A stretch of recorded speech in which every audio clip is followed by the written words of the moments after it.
प्यारे बच्चों, आज 9th क्लास के साइंस केमिस्ट्री का हम अगले लेक्चर डिस्कस करेंगे। पीछे हम परमाणु के बारे में पढ़े, रासायनिक सिद्धांत के बारे में पढ़े। अब हम डिस्कस करेंगे परमाणु के आकार पर परमाणु कितने बड़े होते हैं। देखिए, जो परमाणु का आकार है सेपाफिटम, वो बहुत अत्यंत सूक्ष्म होता है, बहुत ही छोटा होता है। उसे हम अपनी आंखों से कभी नहीं देख सकते। इसके अलावा अगर हम कंपाउंड माइक्रोस्कोप की बात करें, सूक्ष्मदर्शी, संयुक्त सूक्ष्मदर्शी की बात करें, तो भी संयुक्त सूक्ष्मदर्शी की कैपेसिटी इतनी अधिक नहीं होती कि ये इतने छोटे कण को दिखा पाए। अब वो आप ये इमेजिन कर लीजिए कि संयुक्त सूक्ष्मदर्शी जो छोटे से छोटे चीज को दिखाता है, माइक्रोन लेवल तक के दिखाता है, वो परमाणु के आकार को नहीं दिखा सकता। इन्हें देखने के लिए, परमाणु के साइज को देखने के लिए हम अल्ट्रा माइक्रोस्कोप की आवश्यकता होती है या इलेक्ट्रॉन माइक्रोस्कोप की आवश्यकता होती है। ये कण का जो व्यास है या साइज है, इसे मेजर करने के लिए नैनोमीटर का प्रयोग करते हैं।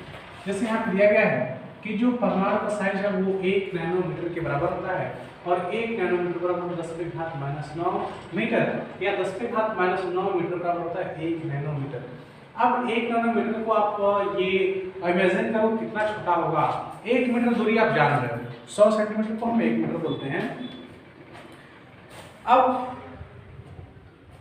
100 सेंटीमीटर जो है, इसमें हम 10 से मल्टीप्लाई कर दें तो ये हो जाएगा कितना, 1000।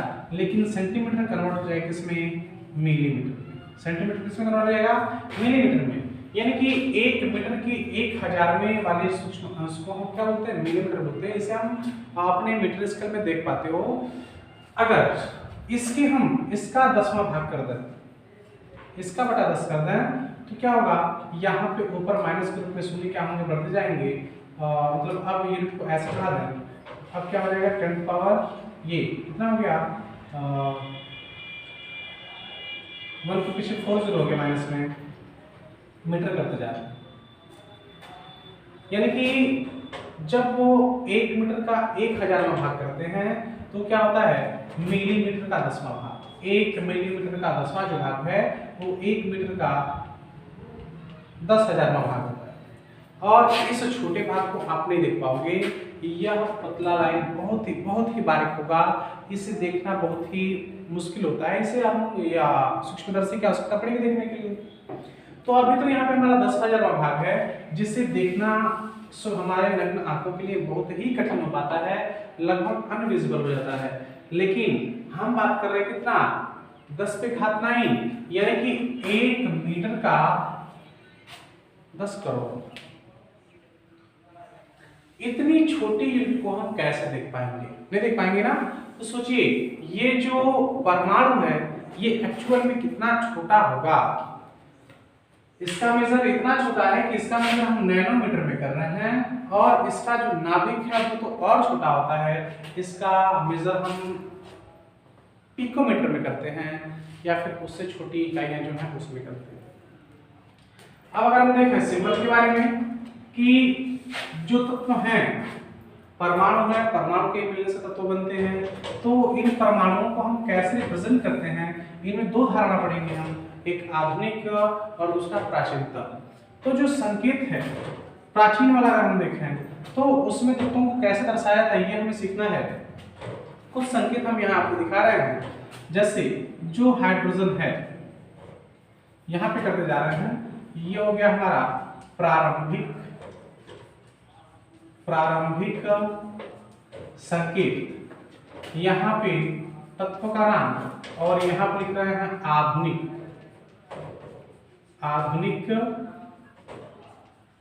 संकेत। 2 टाइप के संकेत होंगे।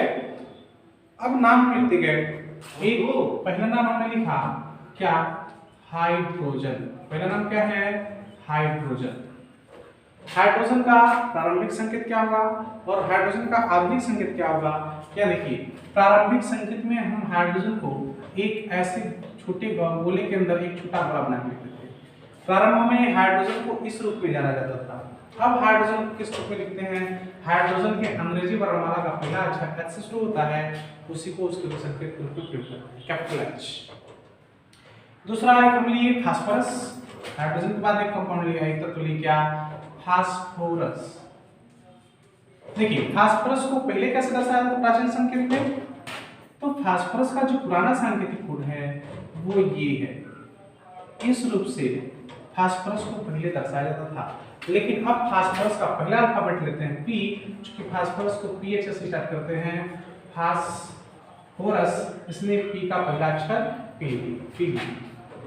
ऐसे ही अगर हम डिस्कस करें कॉपर पे, तो ये धातु है कॉपर, तो सब पे ऐसे ही एक एग्जांपल करते जा रहे हैं। कॉपर का रिप्रेजेंटेशन था वो एक गोले में स्मॉल सी या एक गोले के अंदर से लेके किया जाता था। ये क्या होगा, कॉपर, क्योंकि क्यूप्रस साइप्रस से बना हुआ है इसलिए Cu कॉपर को Cu लिखते हैं।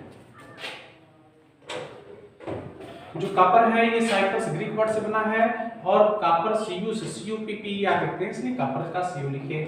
इसके अलावा गोल्ड की बात करें, गोल्ड सोना, तो सोना का प्रारंभिक संकेत क्या है, ये इस प्रकार से रिप्रेजेंट किया जाता है सोना को, एक बड़े गोले के अंदर छोटा गोला और इसके अंदर ऐसे डिजाइन करके सोने को रिप्रेजेंट किया जाता है।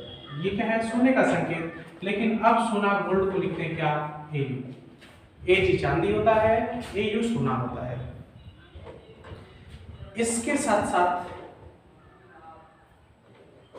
हम कुछ एक दो और एग्जांपल दे रहे हैं, जैसे सल्फर, जैसे क्या सल्फर जिसका आधुनिक संकेत क्या होता है S, और प्रारंभ में सल्फर को कैसे लिख रहे थे, प्लस, गोले के अंदर प्लस सिंबल। ये हो गया हमारे कुछ संकेत।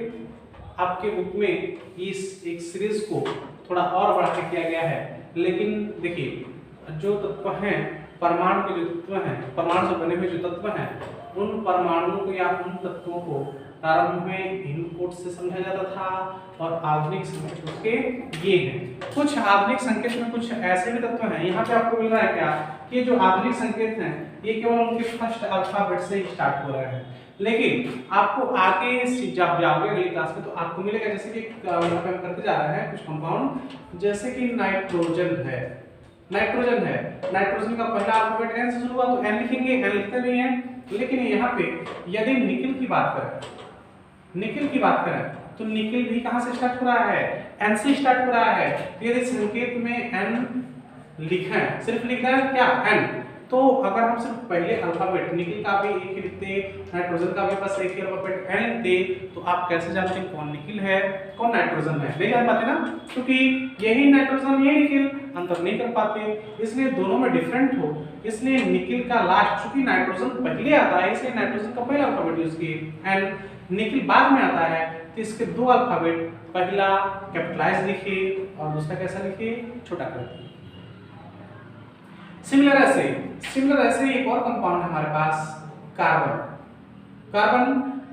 चूंकि पहले आता है अल्फाबेट, परमाणु क्रमांक इसका 6, तो संकेत लिखते हैं C। लेकिन एक और कंपाउंड है हमारा कैल्शियम, क्या है कैल्शियम, इसका भी पहला अल्फाबेट क्या आया C, तो यहाँ पे हम निकिल के लिए यहाँ कर दिए, निकिल का लिखिए क्या Ni, निकिल। यहाँ देखिए कार्बन को भी इसी से दर्शाया, यदि सिर्फ पहले अल्फाबेट को लिखते तो कैल्शियम का भी क्या होना चाहिए था, सिर्फ C होना चाहिए था, लेकिन यदि आवर्त सारणी में दोनों का C होता तो कैसे जान पाते कौन सा कैल्शियम है और कौन सा कार्बन है, नहीं जान पाते ना। इसलिए क्या करते हैं, कार्बन जो बाद में आया उसके दूसरे अल्फाबेट को भी स्मॉल लेटर में लिख के रिप्रेजेंट कर देते हैं, ये हो गया कैल्शियम, सॉरी ये हो गया कार्बन और ये हो गया कैल्शियम। इस प्रकार से हम प्रारंभिक संकेतों और आधुनिक संकेतों के बारे में जानते हैं, कोड समझते हैं कैसे लिखा जाता है। अब आपको अगली कक्षाओं में बस आधुनिक संकेतों के बारे में ही जानना है। इसमें से हर सारणी में उपस्थित जो कुल ज्ञात 118 तत्व हैं आज तक कुल ज्ञात तत्वों की संख्या 118 है। इसमें से कुछ तत्व ऐसे हैं जिनका नाम वास्तव में वो नहीं होता, जैसे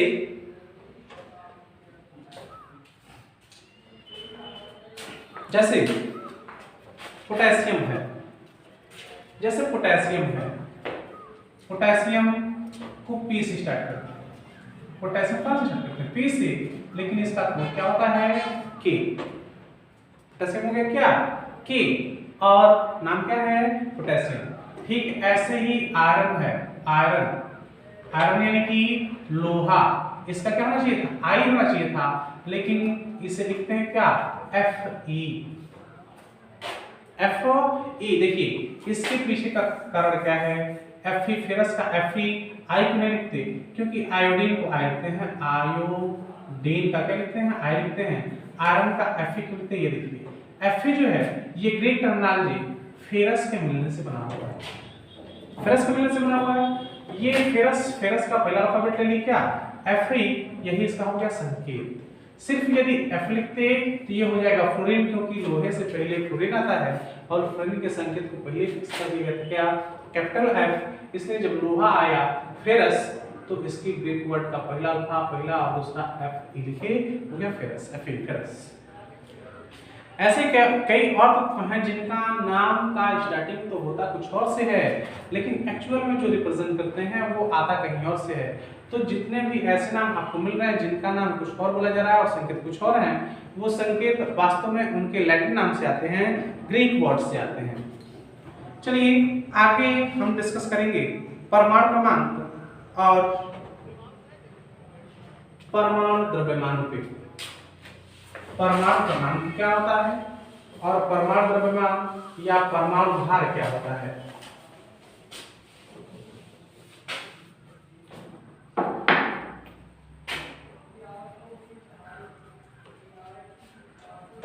परमाणु क्रमांक, देखो इस पे दो मत निर्धारित हैं, एक आधुनिक मत और दूसरा प्राचीनतम मत। तो प्राचीनतम मत में ये माना जाता था कि परमाणु में प्रोटॉनों की संख्या और इलेक्ट्रॉनों की संख्या बराबर होती है। क्या? परमाणु परिभाषा में परमाणु क्रमांक के लिए जो पुराना मत था उसमें ये माना जाता था कि प्रोटॉन की संख्या और इलेक्ट्रॉन की संख्या क्या होती है? बराबर होती है। और इसी बराबर संख्या यानी कि प्रोटॉनों और इलेक्ट्रॉनों की जो बराबर संख्या है यही कहलाती है क्या? परमाणु क्रमांक, जिसे Z से रिप्रेजेंट करते हैं। Z मतलब क्या हो गया? Z मतलब हो गया परमाणु क्रमांक। क्या हुआ? किसी भी परमाणु में, चूंकि परमाणु जब लेंगे तो परमाणु के लिए परिभाषा आपे सही है, किसी परमाणु में उपस्थित प्रोटॉनों और इलेक्ट्रॉनों की संख्या बराबर होती है, इसे हम उसका परमाणु क्रमांक कहते हैं। लेकिन यदि हम आयन की बात करें, जैसे कि ये सोडियम का परमाणु क्रमांक क्या है? तो इसमें प्रोटॉन की संख्या भी 11 होती है और इलेक्ट्रॉन की संख्या भी 11 होती है।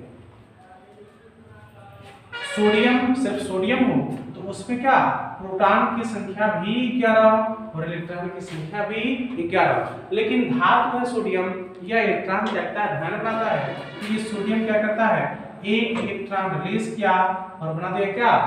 बना दिया सोडियम का Na+, रिलीज किया और बना क्या? Na+।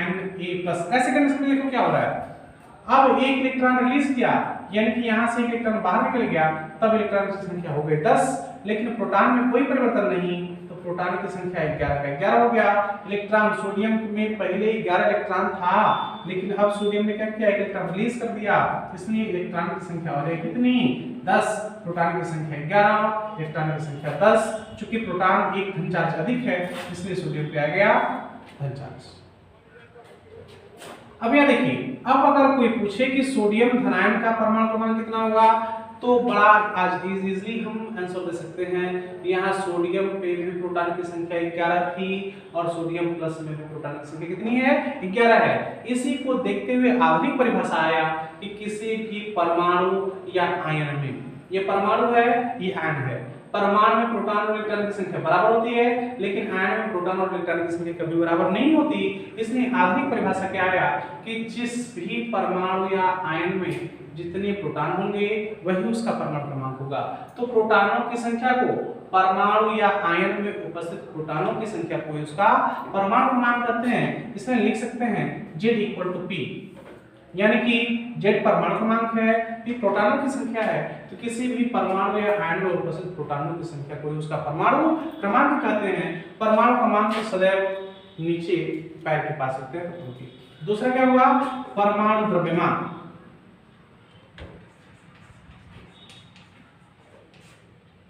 परमाणु का द्रव्यमान। परमाणु द्रव्यमान कैसे करेंगे? देखिए परमाणु द्रव्यमान कैसे करेंगे, परमाणु का द्रव्यमान का निर्धारण करता है उसका केंद्रीय भाग, और केंद्रीय भाग में दो कण होते हैं, एक प्रोटॉन और दूसरा न्यूट्रॉन। तो किसी भी परमाणु के नाभिक में उपस्थित प्रोटॉनों और न्यूट्रॉनों की संख्या का योग, किसी भी परमाणु में उपस्थित उसके प्रोटॉनों और न्यूट्रॉनों की संख्या का, प्रोटॉन और न्यूट्रॉनों की संख्या के योग को ही उसका परमाणु द्रव्यमान कहते हैं, और परमाणु द्रव्यमान को संकेत A से रिप्रेजेंट करते हैं। ठीक, परमाणु द्रव्यमान हो गया A इक्वल टू क्या, P plus N, A equal to मिल गया क्या, P प्लस N, ये फिक्स होता है। यहाँ पे कभी कभी प्रोटॉन की संख्या न्यूट्रॉन की संख्या बराबर होती है, और कभी कभी प्रोटॉन की संख्या से अधिक न्यूट्रॉन की संख्या होता है, लेकिन यही दो कण है प्रोटॉन और न्यूट्रॉन जो परमाणु के नाभिक में उपस्थित होते हैं, और यही परमाणु के द्रव्यमान का परिकलन भी करते हैं, यानी कि उसका निर्धारण भी करते हैं। ठीक है, अब हम सीखेंगे किस प्रकार से परमाणु द्रव्यमान और परमाणु क्रमांक को रिप्रेजेंट करते हैं। क्या देखिए, हमने माना कि A एक तत्व है, A क्या है, एक तत्व है, सॉरी A नहीं, हम X कर रहे हैं, X एक तत्व है, और चूंकि परमाणु क्रमांक को Z से रिप्रेजेंट कर रहे हैं और परमाणु द्रव्यमान को A से रिप्रेजेंट करते हैं, तो लिखेंगे कैसे, जो हमारा ये तत्व है इसका परमाणु क्रमांक हम यहाँ से लिखते हैं, तो Z यहाँ होगा और परमाणु द्रव्यमान यहाँ लिखते हैं ऊपर। ये है Z क्या है, ये है आपका परमाणु का द्रव्यमान, और A क्या है, परमाणु का भार। रिप्रेजेंटेशन ये हुआ, परमाणु क्रमांक को तत्व के पैर के पास, परमाणु भार को तत्व के सिर के पास रखते हैं, और इस प्रकार से तत्वों के परमाणु क्रमांक को परमाणु भार पूर्ण रूप से उसका निर्धारण करते हैं, और आवर्त में इसी व्यवस्था को लिखा गया है। ठीक है, अब अगला हमारा प्रोसेस है क्या, अणु क्या है। अगला टॉपिक है अणु, जिसे इंग्लिश में मॉलिक्यूल बोलते हैं। अणु या मॉलिक्यूल क्या है, तो ये देखिए पहले दिन हमने बताया था अणु और परमाणु के बारे में। अणु स्वतंत्र अवस्था में होते हैं लेकिन रासायनिक अभिक्रिया में भाग नहीं लेते, और परमाणु स्वतंत्र अवस्था में नहीं होते परंतु रासायनिक अभिक्रिया में भाग लेते हैं। तो परमाणु के निर्माण से ही, परमाणुओं के मिलने से अणु बनता है। तो सीधे सीधे हम बोल सकते हैं कि जब दो या दो से अधिक परमाणु आपस में संयुग्मित होते हैं या आपस में इलेक्ट्रॉन शेयर करते हैं या जुड़ते हैं तो अणु का निर्माण होता है, या परमाणुओं के मिलने से अणु का निर्माण होता है, जो प्रकृति में मुक्त अवस्था में तो रहता है लेकिन रासायनिक अभिक्रिया में भाग नहीं लेता। जब भी इसे रासायनिक अभिक्रिया में भाग लेने जाना होता है तो यह पुनः अपने प्रारंभिक अवस्था यानी कि परमाणु में टूट जाता है और उसके परमाणु की रासायनिक अभिक्रिया को संपन्न करने का कार्य करते हैं। अब अगले नेक्स्ट वीडियो में हम इस फार्मूले Z+N A = Z+N से संबंधित कुछ एक्सरसाइज करेंगे। धन्यवाद।